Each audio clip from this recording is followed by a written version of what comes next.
రైతుల ఆర్థిక ప్రగతి కూటమి ప్రభుత్వ ధ్యేయమని ప్రభుత్వ చీఫ్ విప్ జీవి ఆంజనేయులు అన్నారు. జాతీయ రైతుల దినోత్సవం సందర్భంగా పల్నాడు జిల్లా వినుకొండలో ఉద్యాన రైతుల విజ్ఞాన యాత్రను నిర్వహించారు.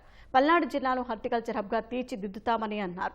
హార్టికల్చర్ పంటల సాగుకు ప్రభుత్వం ఎకరాకు 1,00,000 ఆర్థిక సాయం సహా పలు రకాల సబ్సిడీలు అందిస్తోందన్నారు. రైతులు హార్టికల్చర్ పంటలపై దృష్టి సారించి లాభాలు ఆర్జించాలని పిలుపునిచ్చారు. వినుకొండ నియోజకవర్గంలో 50,000 ఎకరాల్లో హార్టికల్చర్ పంటల సాగు లక్ష్యంగా పెట్టుకున్నట్లు తెలిపారు.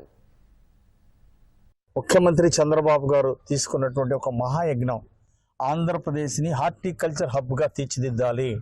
రెగ్యులర్గా పండించే సాధారణ పంటల వలన ఆదాయం తక్కువ ఉంది రైతులకి. దానికోసం ఈరోజు రైతుల తలసరి ఆదాయం పెరిగితే రాష్ట్ర తలసరి ఆదాయం పెరుగుతుంది. మన దేశ ఆర్థిక ప్రగతికి మూలం రైతు ఆర్థిక ప్రగతి. రైతుల్ని ఒక ఆర్థిక ప్రగతి వైపు తీసుకెళ్ళడం కోసం ఈరోజు హార్టికల్చర్ పంటల మీద సబ్సిడీ ఇస్తున్నారు. రాష్ట్ర వ్యాప్తంగా ఎవరైతే రైతులు ముందుకు వచ్చారో వారికి హార్టికల్చర్ పంటలు వేసుకోవడానికి, మొక్కలు కొనుక్కోవడానికి, ఎరువుల కోసం ఎకరానికి 1,00,000 రూపాయలు మరి ఆర్థిక సహకారం అందిస్తున్నారు. కూరగాయల తోటలు వేసిన వాళ్ళకి, పందులు వేసుకున్నటువంటి వాళ్ళకి 1,00,000 రూపాయలు ప్రభుత్వం ద్వారా సబ్సిడీ అందజేస్తూ ఉంది. ఈ అవకాశాన్ని రైతు సోదరులందరూ కూడా ఉపయోగించుకొని ఆర్థిక ప్రగతికి బాటలు వేయాలని చెప్పేసి చంద్రబాబు గారి లక్ష్యం